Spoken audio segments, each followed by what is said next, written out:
about it, angry that it is outrageous. And here we are again on a pretext of trying to stop the spread of nuclear weapons when we've got the biggest damn arsenal in the world. And we're the only ones that have ever used them. And then we launch a surprise attack on February 28th, and the people fight back, and then we act surprised. Yeah, so this is this whole nonsense about, oh, well, we ended the talks because Iran refused to give up its nuclear ambitions. Oh, please. That is simply that is a lie being fed to the American public and the world in order to justify continued violence by the United States. And it looks like I froze up there. Sorry about that. You look better now. Yeah.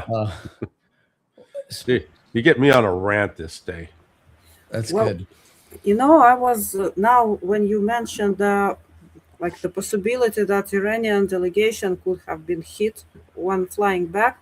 I remember President Ibrahim Raisi, who died in a helicopter crash in August 2024. Yeah. And he was actually more hardliner than Pezeshkian is. Yeah. And it made me think maybe this wasn't just an accident. Of course, an accident is just an accident, but no, I think that was an assassination. I am convinced that it was the Israelis somehow sabotaged that helicopter, brought it down. This was not an accident. Because what I also know that Russia has comprehensive cooperation agreement with Iran, and as far as I understood, President Raisi, he wanted, at least from what I have read or heard, I think from Andrei Martyanov even, but I cannot quote now where I have heard that, that agreement must have been like Russia has with North Korea. So it also would have to include military sphere. But now Russia and Iran, they don't have cooperation in military sphere. But they have only, it's a comprehensive agreement, of course, but it doesn't include that deep cooperation as Russia has with DPRK. Well, it's not. So basically, the agreement that Russia signed with North Korea is that if North Korea is attacked, Russia will respond militarily. Russia offered that agreement to Iran, and the Iranians declined.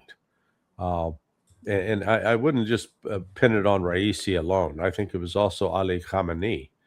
And again, the thinking of it, and I can't emphasize enough the religious dimension of that. The Iranians are not a bunch of pretend Muslims. They actually believe what they claim to believe, and they act on that belief. And as part of that, Iran didn't want to put itself in a position where it was committed to having to go to war in the event that Russia got into a battle that may not have been justified. So they've left it with, they have signed both a bilateral mutual security agreement, and that involves intelligence sharing and military cooperation. And Russia's willing to give Iran whatever it needs. It's all Iran, all they need to do is ask. And then at the end of January, you had Russia, China, and Iran sign a trilateral security agreement. So, both Russia and China are there wanting to help. I don't know if you've ever been around, let's say, a 13 or 14-year-old, usually it's with a teenager. You want to try to help them, but they insist on doing it themselves. And so, you got to sort of say, okay, you let them go to the point, then they fail or fall, and you have to step in. That's a little bit about the relationship of Russia and China with Iran. And I think Iran, what I've heard is that over the course of the last 2 weeks now,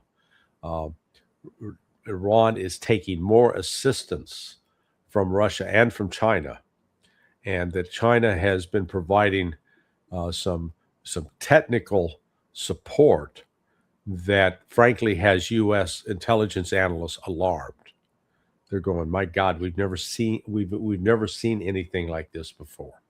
I find that very interesting what you're saying, and your analogy is really interesting because I think somewhere I saw, I don't remember who it was, but I think it was the Iranian, maybe it was the IRGC. Somebody said that they are not going to talk to the United States until after the November election. And I started thinking about this because I think you and Scott Ritter were in a discussion where it was said that Donald Trump could possibly wrap this situation up and still shore up the midterm elections, but Iran could blow it. Something like that, Larry. Do you know what I'm talking about? Well, yeah, no. Scott was taking the position that he thinks Iran could push this so far to the point that Israel would use nuclear weapons, or that the United States would quote hit Iran harder with more military force. Now, I disagree with Scott on that. We didn't have a chance to talk that out.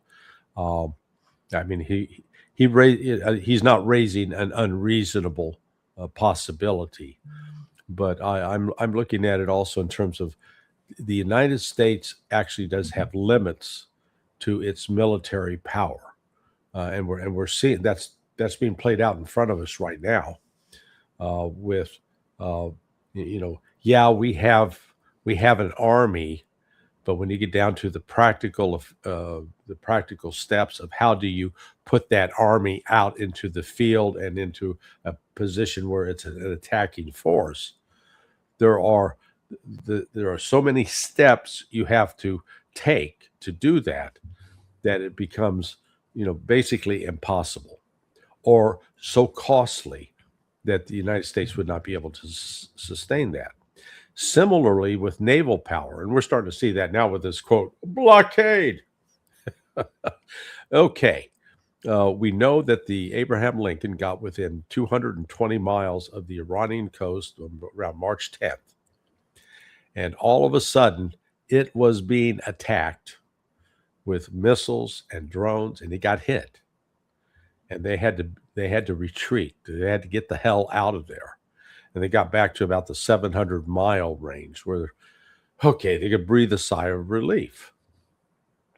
So, you got this naval force, but you can't bring it close to shore, or else it's going to get destroyed, because 100 years ago people didn't have missiles, cruise missiles, ballistic missiles, and they certainly didn't have drones that could be used. They could fly hundreds of miles and explode. So now all of a sudden, this naval force we have, it's very limited in what it can do. Submarines are okay, they're underground, they can underwater, they can launch missiles. So I think actually Iran's got a lot more room to continue pushing. The United States, in trying to effect this blockade right now, it does not have enough naval vessels in place to actually put up an effective screen to prevent ships from going in and out. But then that assumes that other nations, particularly China, are going to allow that to take place. China will not allow that to take place. China will deploy its military, its navy, and then challenge the United States, try to stop us. And if the United States tries to stop them, then all of a sudden we're going to be at war with China. And what China has concluded, I am convinced of this, having watched what the United States tried to do in the Red Sea, having watched what the United States has failed to do with Iran, China now is convinced we can beat them. They can. The United States cannot last in a sustained war. It's going to run out of weapons, which it has. But here, Ryan, I'm sorry, I just have I just have a question, because well, if US is cornered to that extent, what could be the possibility of using nuclear weapons by the U.S. In these conditions. Yeah, no, well, I can never rule out someone who's crazy doing something crazy. Okay, but the you're not going to use nukes against Russia and China because they're going to that would be the end of the world as we know it, because Russia is they're not going to stand by and let the United States use nukes, and then they sit and say, "Oh, gee, that's too bad. We can't do anything." No, this um, I'm worried that with Trump's erratic, bizarre behavior, that both Chinese. If I'm an intelligence analyst, and I work for the Russians or I work for the Chinese, I'd be telling the leadership, this guy's batshit crazy. You cannot discount. He is capable of doing anything and acting irrationally. So you cannot be passive in this. You're going to have to set some very, very clear red lines and enforce those red lines in order that the other people that are around Donald Trump will realize that the United States can cross a line that they can't get back from.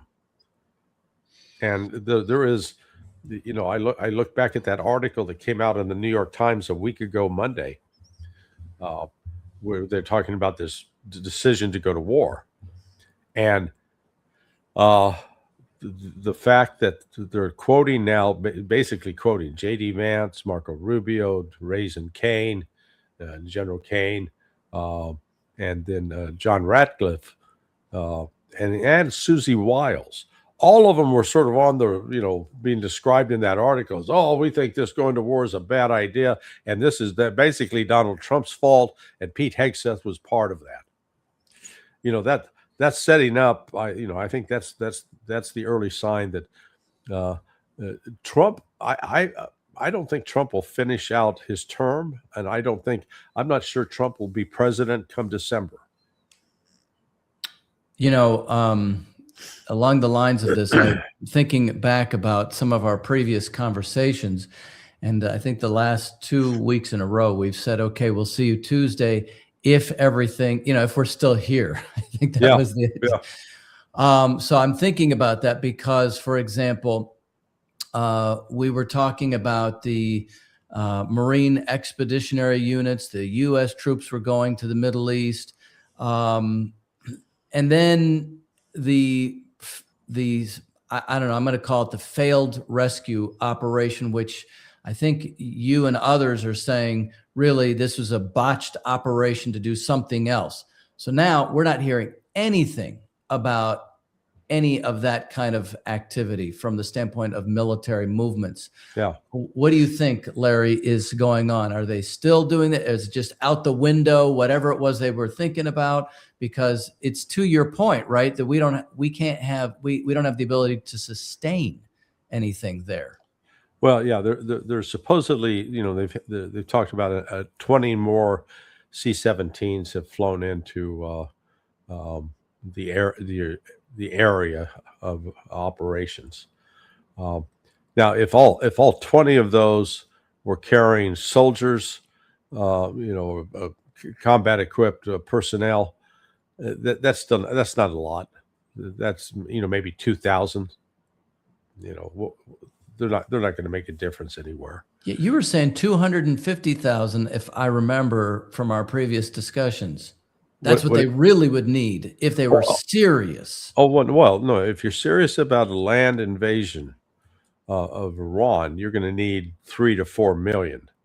Okay, not 250,000. 3 to 4 million. Okay. Well, there you go. Yeah, but then the process of the United, and look at these. They're saying, oh, these are massive flights, 20, but those C-17s, they can only hold about 200. I think about 200 soldiers, combat equipped. So that's not a lot. I mean, this is, it's not like some jumbo jet that you can pack maybe 300-400 people on. So, to move to deploy, let's say, even to deploy 200,000 troops or 250,000, use your number. How are you going to get them there? So you're going to have to rely upon aircraft. So that's a lot of flights. Then once they land, where are you going to park them? Where are they going to live? Because they have to. So then that means you have to erect barracks, even temporary, even if you're tents. But then you're going to need toilets and showers. So this notion that you're going to just assemble 200,000 people and there's no infrastructure involved, then they got to eat. So when I was at Al Udeid Air Force Base back in 20 years ago now, can't believe how time flies.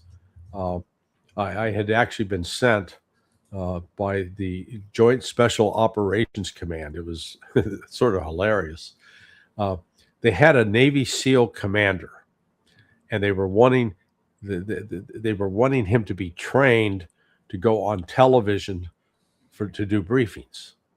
And so they asked, because I at the time was a talking head on television, they asked me to go over and train him. Now I said, okay.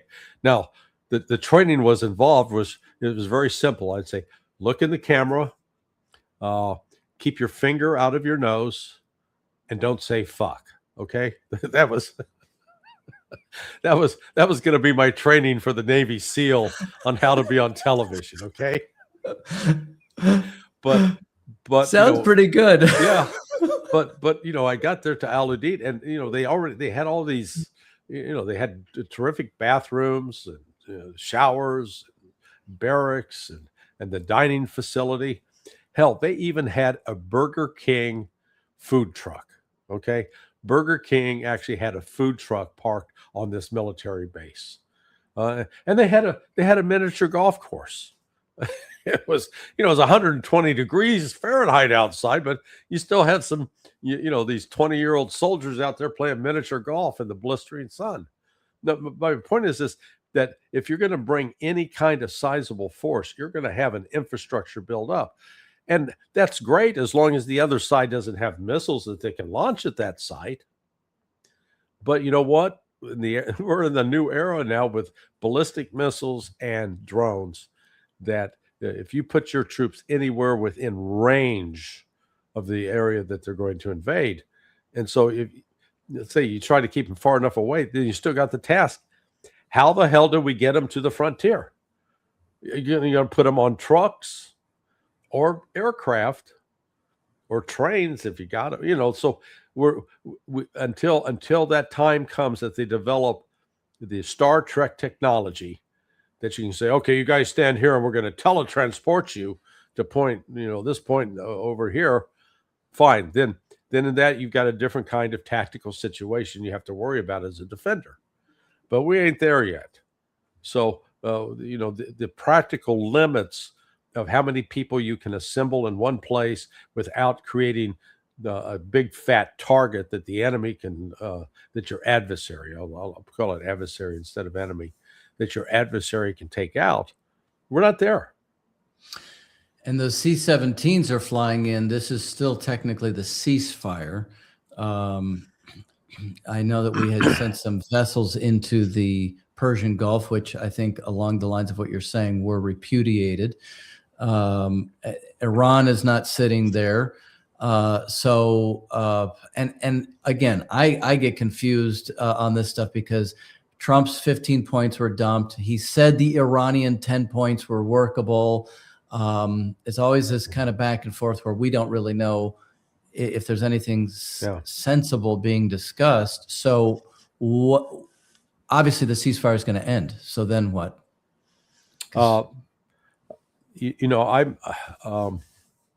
We'll go back to war, and then Iran will be in a stronger. They're going to be in a stronger position militarily.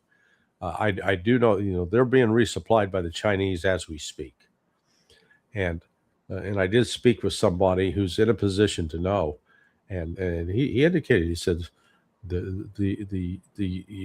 U.S. intelligence analysts, military analysts following this, they're very concerned that the kinds of upgrades that the Chinese are helping the Iranians make right now. This I anticipate that this war will go on at least through August, and that at that point the United States will basically be begging for, the Trump administration will be begging for a way out, because this is and it may come sooner. Donald Trump has done such damage to his image in the last 3 days, 4 days. Particularly, we started off talking about Trump as Jesus has really rankled a number of, some of his most stalwart Christian supporters, because they see it as blasphemy. They see it as that, and so Trump's not out winning friends. He's not. His network of support's not growing, man. It is shrinking, and it's shrinking fast. And the power of social media, I think, is being grossly underestimated now, because the number of channels that are ridiculing Trump, that are, we had the Trump derangement syndrome, sort of the Democrat faction. They were all, but now it's leaked over significantly into a base of people that supported Trump, that now no longer support Trump. And once the Republicans come to understand that, they're going to dump him. Trump will not survive, because he's no longer an asset. He has become a liability.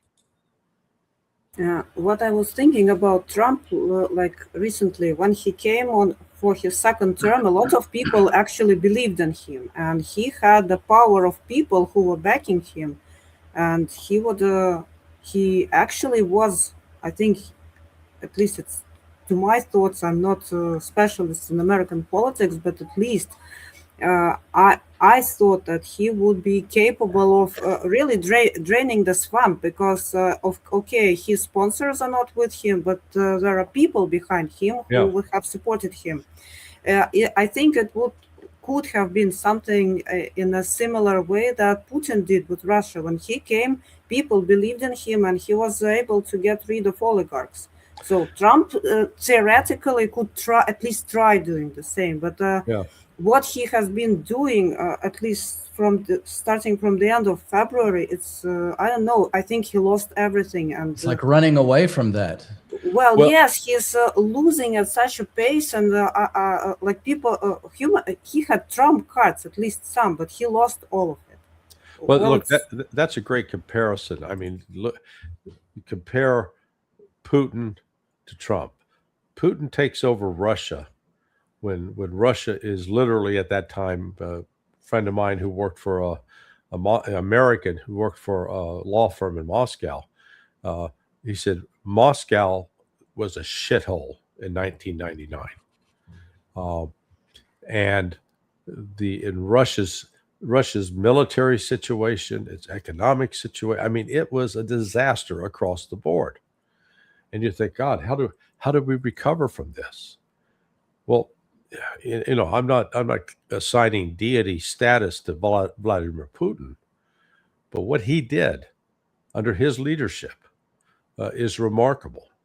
And just all you got to do is, like I have, go visit Russia, look at the city. And I've seen it in Moscow, I've seen it in St. Petersburg, and I've been to some of the outlying little towns that are outside of Moscow. It's not a facade. This is not a charade. It is real.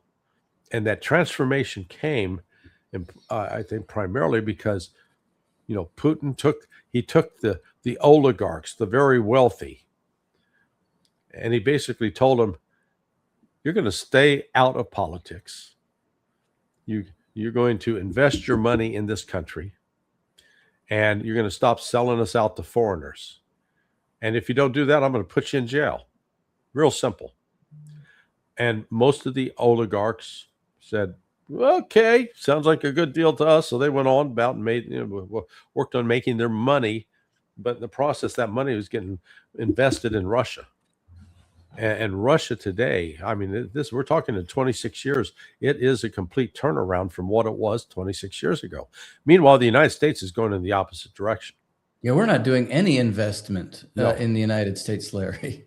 Well, we're investing in these data centers that are going Right. to suck up so much electricity that Right. everybody's utility bills are going to go up.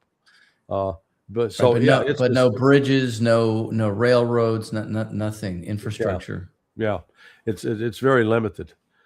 So you know, Trump is like the anti-Putin. Instead of fulfilling his promise to quote make America great again, he has surrendered the United States. That is entirely subservient to Israel, and that is destroying the United States. And that is awakening, though. There's people are starting to wake up to that. They're going, wait a damn minute. We're not a province of Israel. Larry, on that, on what you're saying and what Yelena's saying, Democrats are not the antidote to what Trump is doing.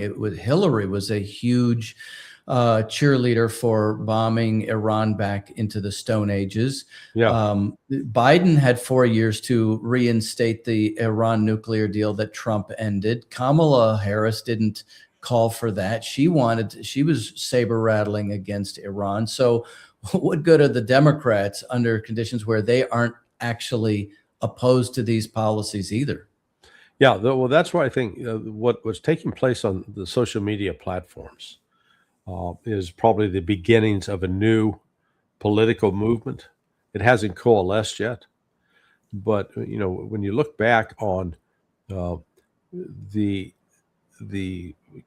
ability to put the message out that America is being swamped with illegal immigrants, we got to stop that, but also we got to stop these senseless wars. And the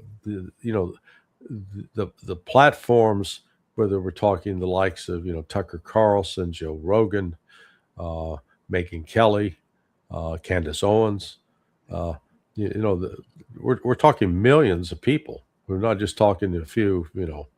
Like my own Counter Currents channel, I got 66,000 subscribers. Okay, but when you're reaching millions and can get that information out unfiltered, it's powerful. Now, I do expect at some point the government's going to try to crack down on that because they recognize that it is, if you will, subversive to the establishment.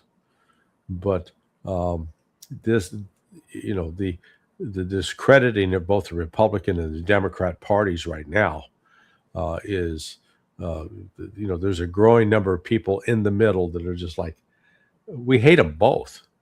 It's like being given the choice. Do you want ass cancer or lung cancer? Well, I'd prefer to have neither, please. Can I have that on the menu? Neither. And I keep looking at how we have seen in places like China, and then also you mentioned Russia. I know that I was in Russia in May, and a couple of years before that, the rapidity with which these countries build subway stations or build bridges. I think that there was some railroad in Iran that was destroyed by us in the bombing. They quickly rebuilt it. Whereas, we put in 2 days. We don't. I mean, I think that remember the train accident? What was it? Palestine, Ohio, or something like that. Still is a disaster. The bridge in Baltimore Harbor still falling apart. So we don't. It's like we've completely come to a halt as a nation. Yeah. No,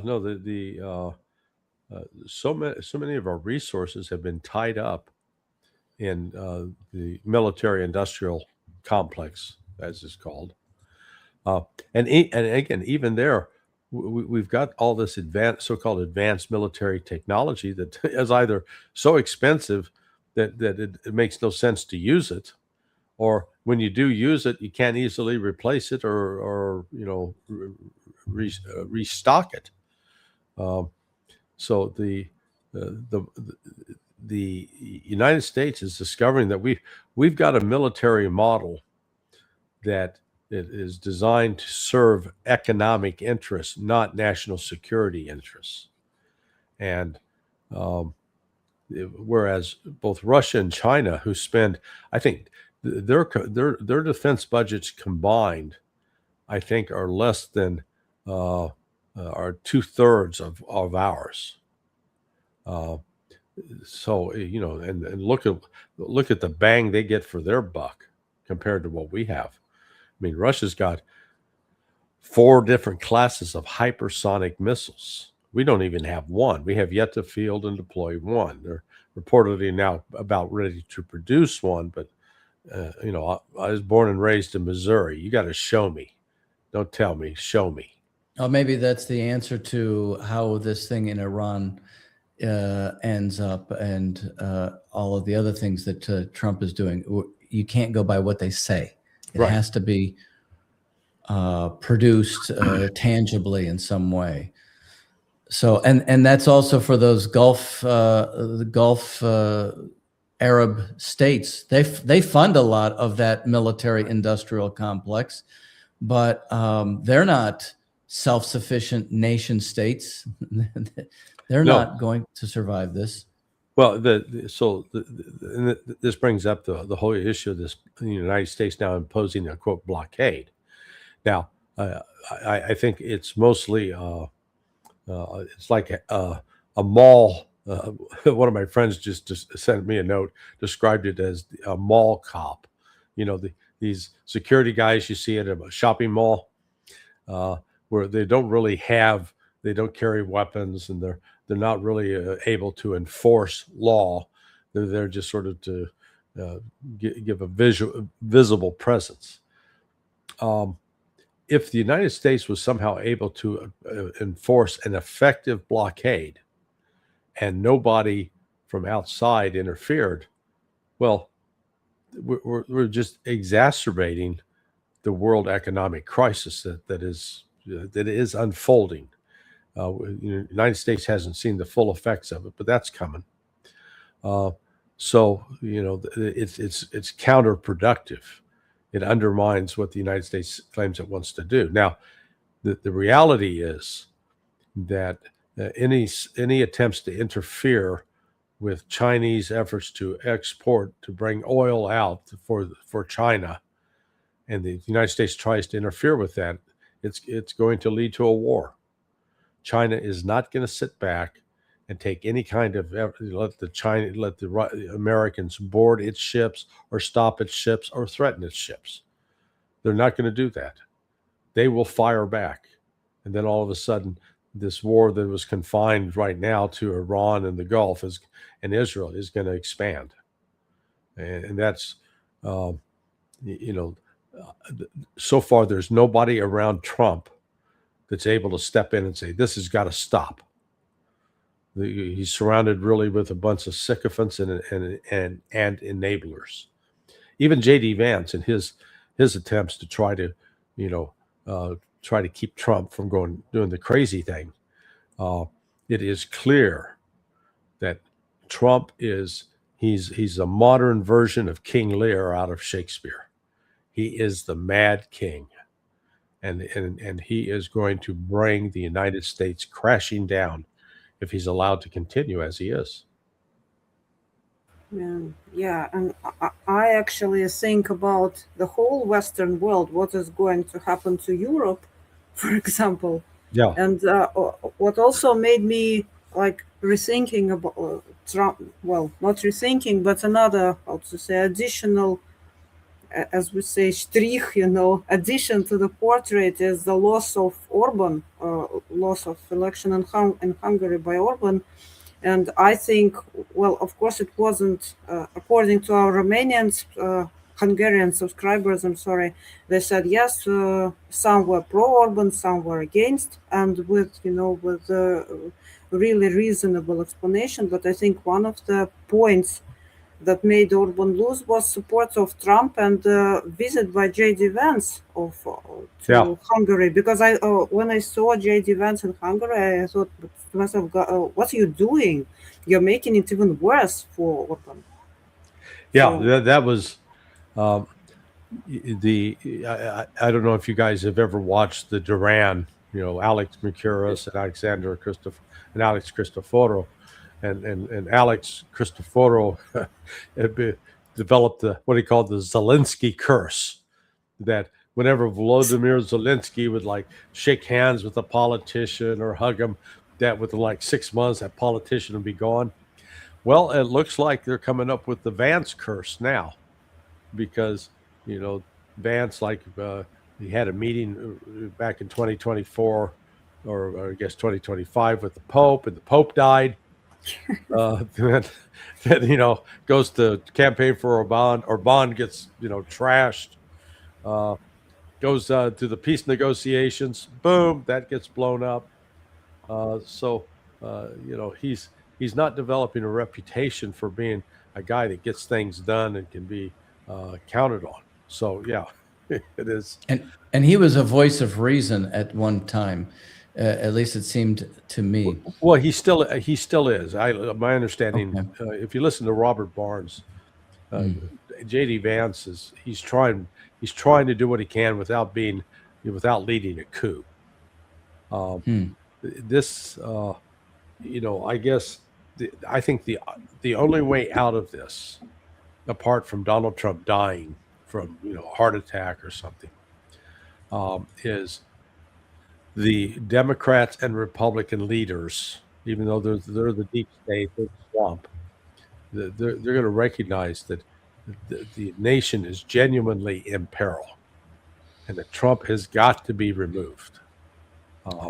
We're looking at least, if Trump stays in office, 2.5 years of chaos are in front of us, and it's going to lead to, I think, economic catastrophe. Yeah. wait, go ahead, we have Yelena. very little time, but I really wanted to ask questions from subscribers, because we have two now. Good. First question. I'm really sorry for interrupted, but we're limited in time. First question, maybe far-fetched, but the Iranians were able, under sanctions and under unbelievable restrictions, to manufacture incredible technology. Is it possible that grab of technology or lean manufacturing from Iran is a potential reason for all of what is happening in the Middle East? No, I don't think so. I think it's. I mean, it's a smart question. Not dismissing that at all, but really, I think the United States is obsessed ultimately with destroying China, and that they recognize Iran's a stepping stone towards that ultimate objective of destroying China. Okay. And the second question from another subscriber: how much money did they have in JCC? I think it's a reference to this Gulf Cooperation Council or shell company Ponzi schemes, and where will it go now? I'm not sure. Say that again. How much money did they have in JCC shell company schemes, and where will it go now? Well, yeah, the UAE in particular is the part, other than Bahrain, is the one country in the Gulf that is most likely to stop existing. I don't see how they continue. It became like I call it a cross between Las Vegas and Disneyland in the Middle East or in the Gulf, and it's an artificial creation. And then it was predicated upon attracting all this Western capital, and going there and flashing your wealth, and and along with it came all these foreign workers and the hookers. So the party time in UAE is gone, and there's some significant financial assets that basically they're going to lose them. I don't see Dubai coming back from this. And I also see a problem. First of all, those, so to speak, citizens of the Gulf monarchies, they might be going abroad because these states will no longer be livable for them. Yeah. And as far as I understand, their middle class is much richer than our middle class. Oh, very much So, so. so they will provoke a housing crisis, say in Europe, because they are already buying real estate here, even without war. But what will happen next? Well, will Europeans be able to afford housing, or will Right. Americans be able to afford housing? That's the problem. Yeah, And no, the second, they're going to London, Paris, and Rome. okay, then far from us, that's good. London and Paris and Rome deserved it. Maybe not Rome, but London and Paris definitely. And another question is that workforce that came from Southeastern Asia, that came from India to work there, actually hands-on. Where will these people go, and will it provoke economic crisis in the Asian countries? Yes. Yeah. Yeah. Now, there are not enough employee. It's not like they would go back and decidedly shift the economies in the countries where they came from. But it is, even though they were living in a sort of a modern slavery, their passports would be confiscated and they weren't free to travel. They were still making enough money that they could send it home and help. So that this will further exacerbate the economic difficulties in the Philippines and Malaysia, Singapore. Yeah, so that will have domino effect, and minding that even fuel and food prices will go up. Actually, that makes me worried about the whole world economy, Yeah. not limited to Gulf or. Right. Well, you had said weeks ago that I think I had brought up Modi being possible, that some people were saying he was a good possible negotiator between the U.S., Iran, and this whole thing. You said that was absolutely wrong because of his support for Israel, and now Iran is going around India. They're losing now. Yeah. Because of their support of the U.S. policy on this too. So it's exactly what you're saying. There's another billion people that are getting shafted because of going along with the U.S. Israeli policy. Well, yeah, and he's he's also a survivor, so he's recognizing he's got to put the political mobile in reverse and try to get back on the right side of things. Pakistan elevated itself in this process by offering to be the mediator, and Pakistan received they got very warm support from Iran, so Iran was very supportive of it. Mm-hmm. Thank you. All right, thanks, Larry. Yeah, listen, sorry to bug out on you here, but I got this other thing I gotta go do. But Yeah, I appreciate it very much. The hour flew by. So it's yeah, we had some more questions, but we will save them for the next time. Yeah, next time we're going to have to find out from you what to do about Alexander Vindman, who's running in the Democratic Senate race there in Florida. Yeah, he won't get elected. Well, I hope not. This is still as much anger as there is at Trump. That's not going to translate into, well, let's vote for Vindman. It's not going to mean that the Democrats, people are going to suddenly embrace them. That's all Right, I was saying too. Yeah, It's like a vacuum of leadership we have. Yeah, I agree with you. All right, guys. Thanks Larry. so much. Yeah, Take Appreciate care. it. Bye-bye. Take Bye. care. Bye.